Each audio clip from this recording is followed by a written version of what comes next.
Bonjour, bienvenue en Transparence, le magazine de la rédaction qui parle de l'actualité et qui donne la parole à ceux qui font l'actualité. Notre invité ce midi, c'est Georges Naturel, le maire de Dabéa. Bonjour. Bonjour Elisabeth, bonjour aux auditeurs de RRB. Et merci d'avoir accepté notre invitation. Les élections municipales, c'est le 15 et le 22 mars 2020 et vous êtes candidat pour un troisième mandat. Vous avez lancé votre campagne cette semaine. Pourtant, c'est pas un secret, vous avez un petit peu hésité à solliciter ce nouveau mandat. Qu'est-ce qui vous avait fait hésiter ? On sait qu'en métropole notamment, il y a beaucoup de maires qui renoncent. Qu'est-ce qui a fondé votre hésitation ? Non, effectivement, je crois que tout le monde en est conscient. Le mandat municipal, élu municipal, qu'on soit simple conseiller, adjoint ou maire, c'est un mandat qui est très contraignant. Ça dure 6 ans et en tout cas, c'est un mandat passionnant. Ça, je peux vous le dire, mais très contraignant. Donc, à un moment donné, après 2 mandats, il faut se poser la question de savoir si on est toujours motivé pour défendre les intérêts de sa commune et accepter certaines contraintes. Donc j'y ai effectivement longuement réfléchi et je pense pouvoir accompagner une nouvelle génération et en tout cas faire en sorte que les dossiers engagés puissent se finaliser et en tout cas essayer de continuer à construire, parce qu'en tout cas c'est ma motivation. Je suis passionné par ma commune, j'y vis depuis longtemps et en tout cas j'ai encore beaucoup d'idées et avec l'équipe que je vais vous présenter, je pense qu'on aura encore pour les 6 années à venir de beaux projets à proposer pour Dabéa. Vous avez encore l'envie quand même. Il faut être motivé. Je crois que c'est ça qui est la passion de sa commune. La motivation, elle est essentielle dans un mandat municipal parce que c'est là un mandat municipal de 6 ans. Alors justement, votre liste, vous avez lancé votre campagne, mais la liste, vous ne l'avez pas encore présentée, elle n'est pas encore complètement finalisée. Vous êtes encore en train de chercher quelques noms ou vous le gardez pour plus tard? Non, effectivement, je crois que l'inauguration de la permanence mercredi dernier, c'est effectivement pour permettre aux militants, aux sympathisants, à ceux qui m'entourent de pouvoir créer une dynamique autour de cette campagne. J'ai effectivement l'intention de présenter une liste avec un certain renouvellement. Il y aura forcément des élus sortants qui seront positionnés sur la liste parce que c'est important ce qu'on appelle le tuilage, c'est-à-dire des gens qui ont la connaissance de l'évolution de Dabéa. Et l'évolution de Dabéa ces 10 dernières années, elle est exceptionnelle. C'est important d'avoir l'historique. Et en tout cas, je souhaite aussi présenter une liste élargie d'intérêt communal, transpartisane. Donc, ça fait partie des discussions que j'ai avec les uns et les autres aujourd'hui. J'ai plein de candidats, ça je vous rassure. Alors, transpartisane, on sait que vous êtes un militant et un élu de longue date du Rassemblement, mais ce sera pas une liste Rassemblement, ce sera même pas une liste Avenir en Confiance, ce sera pas d'étiquette politique particulière. Non, écoutez, j'ai compris depuis longtemps que les élections municipales sont plus des élections de partis politiques, en particulier à Dabéa. Je pense que ce qui est essentiel, c'est d'avoir une liste d'intérêt communal, des gens qui ont envie de s'investir pour la commune, en dehors des étiquettes politiques. Le temps du débat politique, il existera après pour la préparation du référendum ou pour des échéances comme on vient de voir avec les élections provinciales. Mais je pense que pour l'élection municipale, il faut vraiment avoir en filigrane et en priorité l'intérêt communal. Et c'est ce qu'il faut faire le lendemain de l'élection. Je veux dire, le temps de la campagne, c'est pour défendre des projets, mais le lendemain de l'élection, on est là pour travailler dans l'intérêt de l'ensemble de nos concitoyens. Donc, bien sûr, je suis du Rassemblement depuis les années 80, donc il n'y a pas de souci là-dessus. Que l'Avenir en Confiance, c'est ma famille politique, mais je crois qu'il faut, autour de la colonne vertébrale des partis loyalistes, en tout cas, avoir une liste de gens qui travailleront dans l'intérêt de nos concitoyens à Dabéa. Et on a besoin. Et alors votre programme, est-ce qu'il est déjà arrêté ou est-ce que de la même manière vous êtes en train de le constituer, de voir un petit peu quels pourraient être les points forts, les priorités, ou est-ce que tout est déjà bouclé ? Non, on est depuis 2 mois sur des réunions de proximité dans les quartiers. J'en avais encore une hier soir. C'est l'occasion d'échanger avec les administrés, de reparler du bilan des 2 mandatures, de voir les sujets qui préoccupent concrètement nos concitoyens. Mais vous savez, Dabéa, c'est en 10 ans, elle a complètement changé de physionomie. Aujourd'hui, j'allais dire, il y a trois entités importantes. La partie nord de la commune, qui est essentielle pour nous, la préservation de ce patrimoine vert. En tout cas, c'est ce cœur historique de Dambéa. Donc là-dessus, on aura effectivement un programme orienté sur la protection de l'environnement en particulier et à apporter des équipements de proximité à nos concitoyens.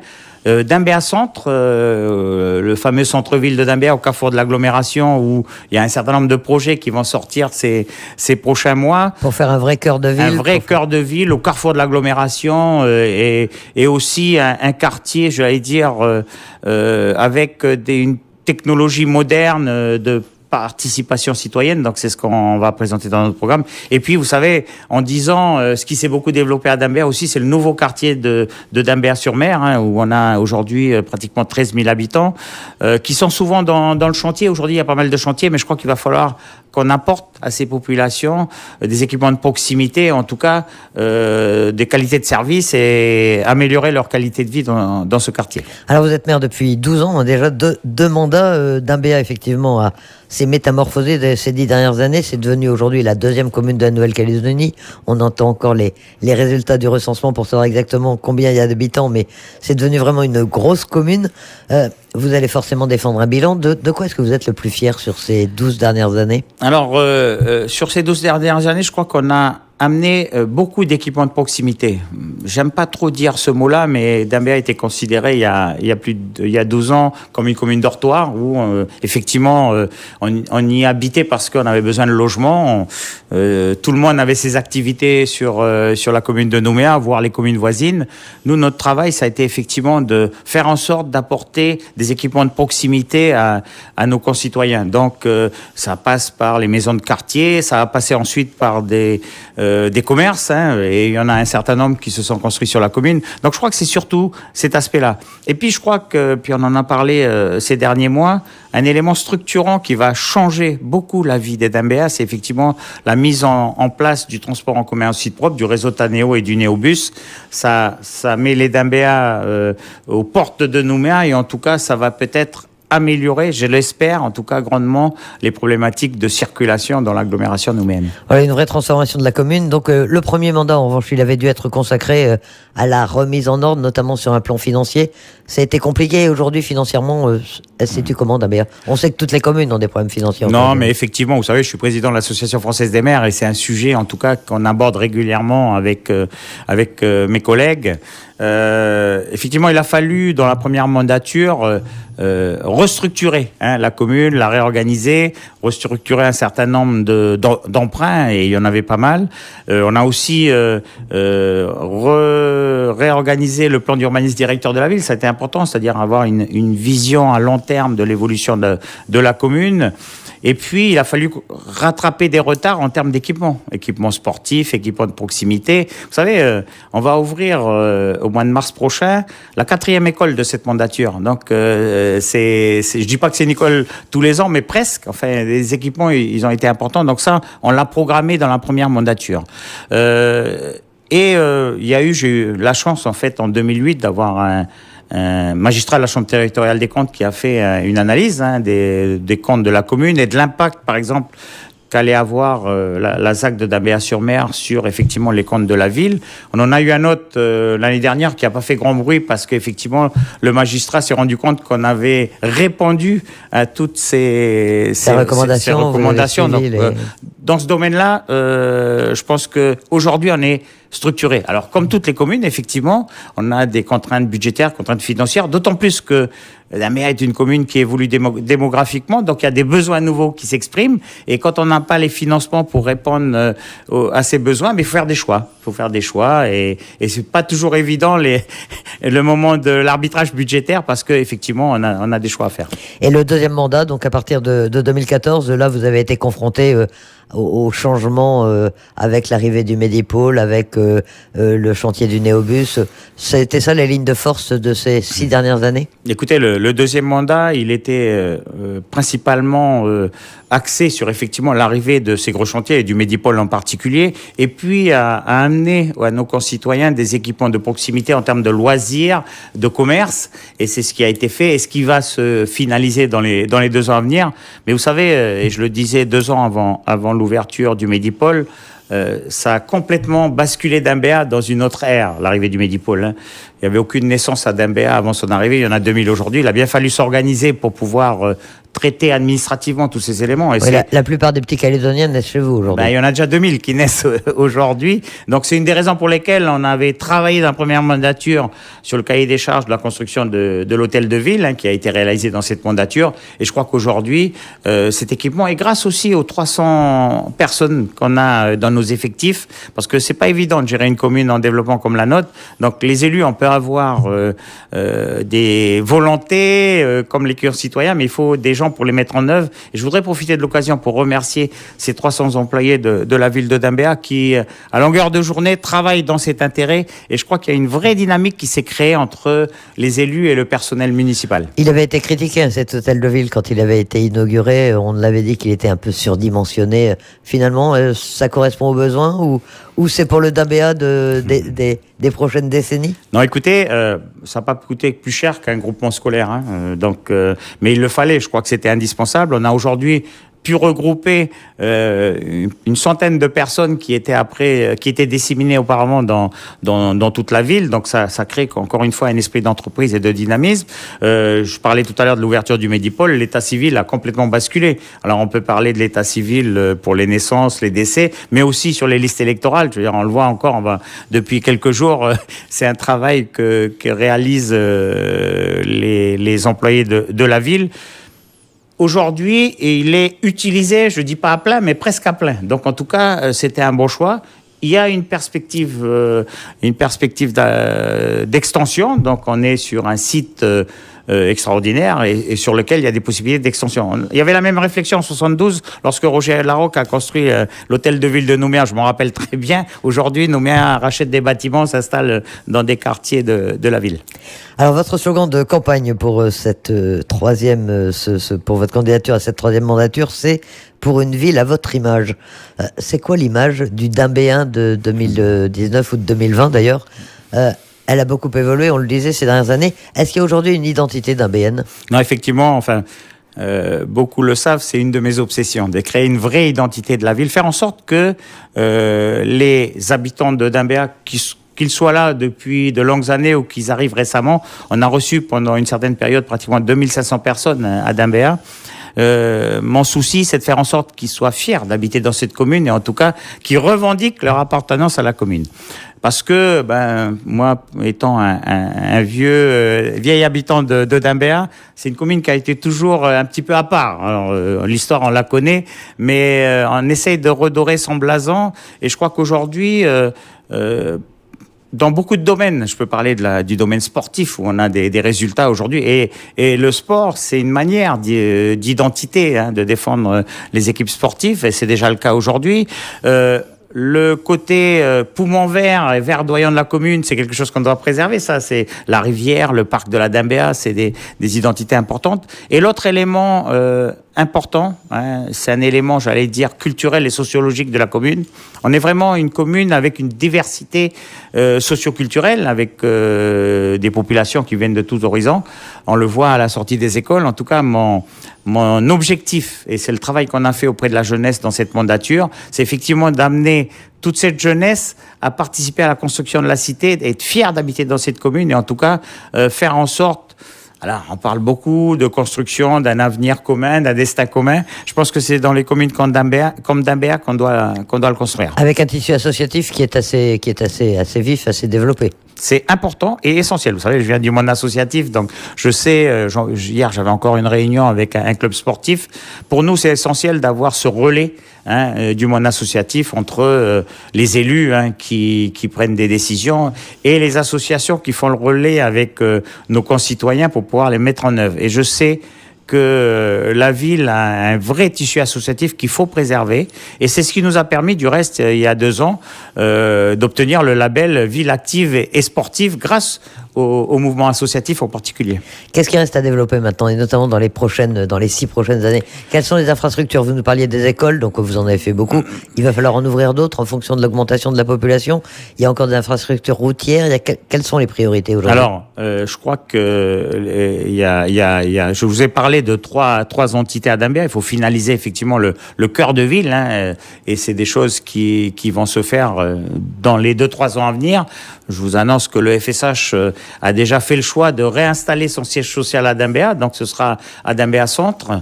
Donc cette partie de la commune va se développer dans les 5 ans à venir et ça va être un endroit très stratégique dans l'agglomération. J'y crois beaucoup depuis longtemps et en tout cas c'est ce que j'essaye de dire en termes de lobbying aux promoteurs. Dambéa-sur-Mer, alors il y a une petite contrainte actuellement avec des revendications sur le Picomore, mais en partenariat avec la province sud et la CECAL, je pense qu'il faut absolument qu'on donne de la qualité de vie, un cadre de vie agréable aux populations qui y habitent. Il y a encore beaucoup de chantiers qui vont se terminer et ça fera partie aussi des axes de notre mandature. On va livrer prochainement la promenade Jules Renard qui fait le lien entre la partie sud et la partie nord de la commune. C'est important parce que le cœur historique de Dambéa est dans le nord. Je souhaite que Dambéa soit une et qu'en fait on fasse découvrir donc aux populations du sud urbain, on va dire, cette partie rurale de la commune. Donc on va livrer cette liaison, ça va permettre de donner accès plus facilement à la partie nord de la commune et d'y développer des activités de nature, des activités de loisirs pour permettre aux populations qu'on accueille de pouvoir s'y rendre facilement. Puis il y a le fameux pont de Dambéa qui là est un grand travail de la Nouvelle-Calédonie en fait. Non mais effectivement, alors tout ça c'est vraiment un schéma qui est en liaison entre la promenade Jules Renard où il va y avoir des accès motos, pistes cyclables, pistes piétonnes, la liaison avec le pont de la Dambéa et je le rappelle au passage qu'on conserve le pont existant qui reviendra dans le patrimoine de la commune, hein, c'est un pont qui est classé au patrimoine, qui va être intégré au parc Fayard, donc on a un projet. Mais vous le verrez dans notre programme qu'on diffusera au mois de février, d'aménagement du secteur et en tout cas de développement du parc de la Dambéa qui est en tout cas un patrimoine important à préserver dans l'agglomération. Vous voulez pas tout dévoiler aujourd'hui, manifestement. Les infrastructures de loisirs, vous en parliez tout à l'heure, c'est aussi l'un des points forts, l'une des choses que vous avez voulu développer. Il y a encore des projets, des choses à venir dans ce domaine. Ben, je crois que les deux projets structurants sur lesquels je travaille depuis un moment, c'est l'ouverture du multiplex, un lieu culturel qui va être livré en 2021. Mais l'autre dossier énorme pour Dambéa et qui va changer beaucoup de choses, c'est le projet de la marina, dont les travaux devraient débuter l'année prochaine. Je rappelle que c'est quand même un investissement de 20 milliards sur 10 ans, c'est-à-dire qu'il y aura 2 milliards de travaux logiquement tous les ans. Ça va créer de l'activité, c'est important aujourd'hui dans le contexte économique que nous vivons, mais aussi ça va structurer toute cette partie destinée aux loisirs de la partie nord de la commune de Dambéa. Alors Dambéa appartient aussi à ce qu'on appelle l'agglo, c'est pas très joli, l'agglomération de Nouméa, les communes du Grand Nouméa. Vous avez des dossiers transversaux forcément, d'ailleurs vous avez été longtemps président du Cygne, donc vous connaissez ces dossiers. Où en êtes-vous dans les domaines de l'eau, de l'assainissement? Est-ce qu'il y a encore des choses à faire là à Dambéa? Et est-ce que vous le faites en coopération avec les autres communes? Et c'est l'intercommunalité, enfin je l'ai défendu pendant 5 ans en tant que président, je crois que c'est essentiel aujourd'hui pour de multiples raisons. D'abord, on doit mutualiser, on a des contraintes budgétaires les uns et les autres, donc à un moment donné, c'est en mutualisant qu'on peut essayer de trouver des économies. C'est quand même des fonds publics, donc ça c'est essentiel. Et puis sur des gros dossiers, quand vous en parlez, sur l'eau, sur l'assainissement, sur le traitement des déchets, voilà, on peut parler de la fourrière intercommunale, voire un centre de secours intercommunal, enfin des sujets ou un cimetière intercommunal. Enfin, je pourrais vous lister les dossiers sur lesquels j'ai essayé d'amener mes collègues à travailler en intercommunalité. Il est essentiel qu'on puisse le faire. On a une contrainte aujourd'hui, c'est qu'il n'y a pas de fiscalité de l'intercommunalité. Donc c'est une des raisons pour lesquelles, à mon avis, ça se développe pas. J'espère qu'à l'avenir, on pourra corriger cet élément. Sur l'eau, par exemple, puisque c'est un sujet d'actualité. On en a parlé récemment, effectivement, il y a des problèmes. Enfin, il y a une vraie sécheresse aujourd'hui en Nouvelle-Calédonie. L'approvisionnement en eau, il est assuré, mais il faut être prudent, quoi. Faut être prudent. Moi, je me souviens des périodes où, effectivement, on nous interdisait de laver nos voitures ou de gaspiller l'eau, voire ceux qui s'en rappellent du cyclone Anne en 88, où pendant une semaine, Nouméa a été coupé d'alimentation en eau par le barrage. Moi, je trouve que mes collègues, à l'époque, d'avoir initié ce projet de construction du grand tuyau, ils ont bien fait parce qu'aujourd'hui, c'est un outil qui est indispensable. Je rappelle que le Medipôle est sécurisé en approvisionnement en eau, puisqu'il peut être approvisionné soit par le Grand Tuyau, soit par le barrage de la Dambéa, qu'on est dans une période où on a été inquiet ces 3 dernières semaines avec le feu de la coulée. S'il avait basculé dans la montagne des Sources, qui est le bassin versant du barrage, on aurait eu quelques soucis sur le barrage de la Dambéa. Donc il faut être très vigilant. On n'a aujourd'hui aucun problème. On est assuré d'un approvisionnement régulier des populations de l'agglomération. Mais je crois que c'est un devoir citoyen de ne pas gaspiller l'eau où qu'on soit. C'est important, je veux dire, dans la période du développement durable et il faut être vigilant sur notre consommation en eau. Et en matière de traitement des déchets, quelle est la politique que vous souhaitez voir mener ou que vous menez à Dambéa? On parle beaucoup aujourd'hui de nécessité de tri, de développement durable dans ce domaine-là. Vous avez pris du retard ou vous êtes... c'est un dossier qui vous... Non, c'est un sujet... écoutez, c'est un sujet que l'on travaille. On a expérimenté, on a une déchetterie qui a été installée. C'est compliqué, ça coûte cher. Le vrai souci qu'on a, et on travaille très bien en partenariat avec la mairie du Mont-d'Or sur le dossier, avec la CEM Mont-d'Or Environnement, je pense qu'il faut effectivement qu'on s'oriente vers de la valorisation des déchets, du tri. Sauf que la grosse difficulté qu'on a, c'est que on a une agglomération de 190 000 habitants. Ça fait pas un volume suffisant pour valoriser derrière les déchets certains déchets. Donc c'est un travail essentiel que d'en faire en partenariat avec la province sud. Je pense que la compétence environnement étant à la province sud, il est essentiel dans les années à venir, et l'année prochaine surtout, je crois, après les élections municipales, de se mettre autour de la table pour trouver les bonnes solutions, les bonnes stratégies pour pouvoir avancer sur ce dossier. En tout cas, nous, on l'a expérimenté, on continuera à le faire sur Dambéa, mais je crois que c'est un dossier essentiel d'avenir. Il y a un autre gros sujet qui concerne vos administrés, sur lesquels les communes sont peut-être malgré elles, mais en première ligne, c'est celui de la sécurité. On sait que en Calédonie, il y a eu ces derniers temps une hausse de la délinquance assez inquiétante. Vous en êtes où aujourd'hui avec votre police municipale? Comment les choses se passent? Et est-ce que ça reste un domaine d'inquiétude pour vous? C'est un domaine sur lequel il faut être très vigilant. Nos concitoyens, dans les comités de quartier, dans les réunions de quartier, c'est un des premiers sujets qui arrive en ligne de mire. Donc on y est vigilant. La preuve, c'est qu'en l'espace de 12 ans, de 2 mandats, on est passé de 11 policiers municipaux à 38 aujourd'hui. 38 policiers municipaux, c'est la norme dans la République française, un agent pour 1000 habitants. Donc c'est pas en continuant à effectivement recruter en termes d'effectifs qu'on réglera le problème, j'en suis convaincu. Aujourd'hui, on travaille en partenariat avec la Nouvelle-Calédonie, avec la province sud, sur des plans de la délinquance. Et ce qu'il faut, et en tout cas, on a une direction aujourd'hui qui est dénommée prévention, citoyenneté, sécurité. J'accorde beaucoup d'importance aux 2 premiers termes. C'est un travail qu'on fait auprès de la jeunesse pour essayer de développer cette citoyenneté, ou en tout cas faire en sorte qu'on s'approprie les lieux et qu'on puisse après construire notre magnifique territoire. Donc les recrutements ont été faits, on a une nouvelle organisation à la police municipale, on a même en projet, avec une aide financière de la province sud, de construire un nouvel hôtel de police à Dambéa. Donc en tout cas, on est armés, quand je dis armés, en plus ils seront armés au mois de janvier, nos policiers municipaux, pour préparer l'avenir. Depuis 5-6 ans, et l'ouverture du Médipôle, on a des problématiques différentes que ce qu'on a connues. Une commune rurale, ça traite des sujets de commune rurale. Aujourd'hui, on a une zone urbaine, très urbanisée dans le sud. Donc, il faut qu'on soit prêt pour relever tous ces dossiers à l'avenir. Et du côté de l'État, est-ce que vous avez des demandes particulières, étant donné le développement démographique avec les problèmes que ça crée? Est-ce que l'État vous accompagne bien, notamment dans ce domaine de la sécurité, du maintien de l'ordre? Non, c'est un dossier que l'on traite régulièrement avec l'État. Pas de souci particulier, on est en partenariat, on a une convention depuis de longues années avec la gendarmerie sur la présence sur le terrain. On a mis en place la participation citoyenne sur 6 quartiers, je crois, aujourd'hui. Donc ça fait partie des dossiers que l'on traite avec les forces de gendarmerie.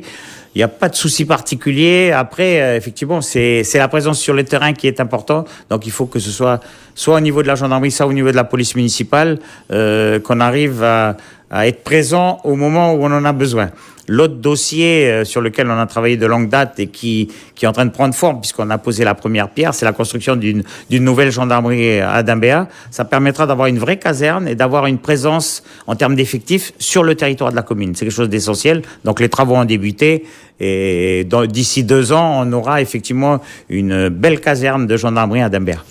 Alors pour en revenir plus directement à la campagne municipale, puisque vous-même vous avez lancé cette campagne mercredi dernier, est-ce que vous connaissez déjà vos adversaires? Alors quelques-uns ont fait déjà acte de candidature, on pense notamment à Génération NC, mais les autres, vous avez une idée un petit peu il y a l'éveil océanien qui devrait y aller, il y a le mouvement océanien indépendantiste qui a dit qu'il irait, on pense que le FLNKS ira également. Comment est-ce que vous voyez cette donne? Non, mais je crois que ça fait partie du débat républicain. Je pense que des idées, on en a tous à proposer. Moi, j'ai l'expérience. Je propose d'avoir une vraie réflexion sur l'identité d'Ambéa parce que c'est essentiel. J'écouterai ce que proposeront les candidats qui se présenteront en face de moi. Moi, j'ai pas pour habitude d'aller contrer les propositions des autres. Moi, je vais défendre mon programme. En tout cas, je l'ai toujours fait. Que les autres aient des idées novatrices, pourquoi pas? On verra. Le lendemain de l'élection, moi, ce que je demande aux uns et aux autres, c'est d'arrêter la campagne. Je veux dire, la campagne, c'est le moment de s'affronter sur des projets. Mais le lendemain de l'élection, on est là pour travailler dans l'intérêt de nos concitoyens. En tout cas, c'est ce que je ferai si je suis élu au mois de mars 2020. Et en attendant, pour la campagne, vous ne risquez pas d'être la cible de toutes les autres listes, puisque vous êtes le maire en titre? Non, mais vous savez, j'étais quelques années dans l'opposition. Je sais ce que c'est que l'opposition.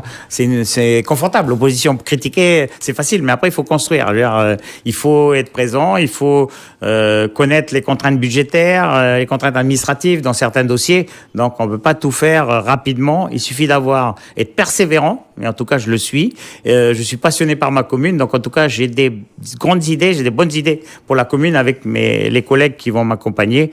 Et je peux rassurer mes concitoyens de Dambéa. J'ai Dambéa dans le sang et en tout cas, je ferai en sorte que la commune évolue comme elle a évolué ces 12 dernières années.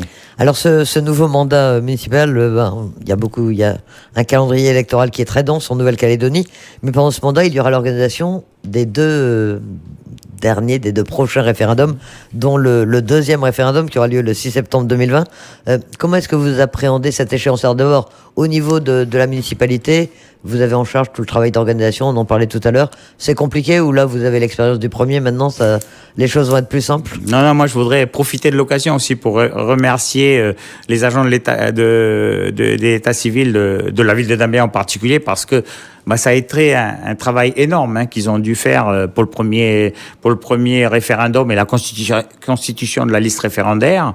Et là, il y a quelques nouveautés suite au comité des signataires et en particulier sur les jeunes majeurs qui doivent s'inscrire avant le 31 décembre. Moi, je peux vous dire que on a envoyé quelques courriers. Enfin, on incite les gens à s'inscrire. Ça fait partie aussi du devoir républicain. On est armé, on est organisé pour le faire. Et je sais qu'ils vont jusqu'au mois de mars avoir 2 choses à faire, à organiser effectivement les élections municipales. On est passé de 16 bureaux de vote à 21 bureaux de vote. Je veux dire, il faut l'organiser, mais en même temps à traiter la liste générale, la liste spéciale et la liste référendaire. On est organisé pour, ils le feront, je sais qu'ils le feront comme ils le font tous les ans. Ça, c'est essentiel. Ensuite, moi, j'essaye de dissocier les choses. Là, le problème en Calédonie, c'est qu'on a pratiquement tous les 6 mois une échéance électorale et on passe d'un référendum à une campagne provinciale, municipale et après une campagne pour le deuxième référendum. Il faut trouver un moment pour se poser et travailler dans l'intérêt de nos concitoyens. Je crois que l'élection municipale, elle est là pour ça aussi. C'est essayer de répondre à l'attente de nos concitoyens. Donc moi, aujourd'hui, je consacre toute mon énergie à cette campagne municipale. Effectivement, j'ai en filigrane le deuxième référendum qu'on aura effectivement à préparer, à organiser après les élections municipales. La constitution de ma liste d'ouverture, elle est faite pour ça. Je veux dire, il faut que les partis loyalistes se regroupent. Et moi, je souhaite qu'ils se regroupent autour de moi pour ces élections municipales, et ce sera d'autant plus facile à l'issue des élections municipales de s'engager dans une campagne du deuxième référendum. Le Front loyaliste qui a été constitué, qui a été présenté hier, en tout cas, c'est une bonne idée de rassembler tous les partis qui prônent le non à l'indépendance? Tout à fait. Moi, je crois que c'est indispensable. Et nos concitoyens, les électeurs, le demandent depuis des années. Arrêtez de vous chamailler. Alors, c'est des bagarres de personnes bien souvent. Je crois qu'on a besoin d'unité. Ça s'est prouvé aux élections provinciales avec l'Avenir en confiance. Il faut transformer l'essai. Il faut aller un petit peu plus loin.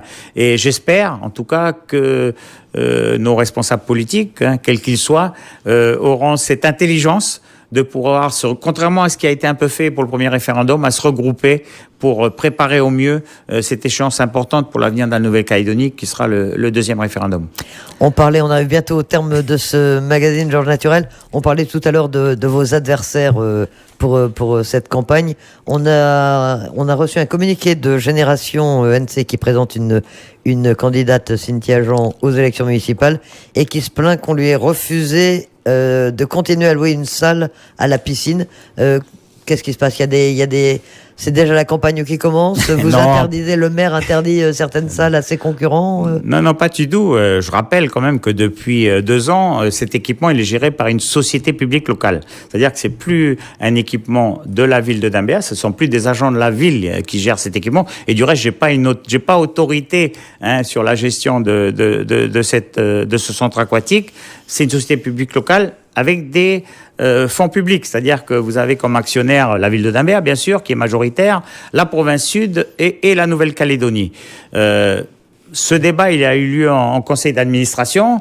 Les 3 collectivités qui y siègent ont souhaité éviter que cet équipement qui est prévu pour de la pratique sportive et pour le monde associatif sportif ne soit utilisé effectivement à des fins d'usage pour une campagne électorale. Je rappelle que, en tout cas, à la ville de Dambéa, et j'ai répondu déjà à certains candidats, j'ai réservé un certain nombre de salles pour effectivement permettre aux différents candidats de pouvoir se réunir, en tout cas de pouvoir échanger avec leurs électeurs.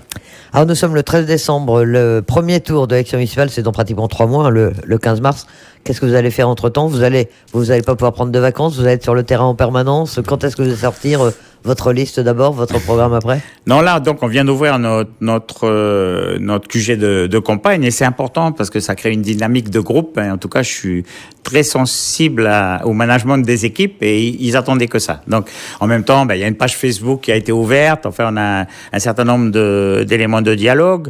Je vais publier une lettre prochainement pour annoncer les grandes lignes de ma candidature et en tout cas du projet que je souhaite pour l'avenir de Dambéa. Donc ça fera partie d'un élément qui permettra à mes militants d'aller sur le terrain et de rencontrer les administrés, parce que par ailleurs on continue nos réunions de proximité. On va essayer de laisser tout le monde tranquille pendant les fêtes. Je crois que ça fait partie du jeu habituel. Et puis on redémarrera, je pense, autour de la mi-janvier, où là, on présentera notre programme et on aura des réunions spécifiques sur la présentation du programme qu'on souhaite défendre pour ces élections municipales.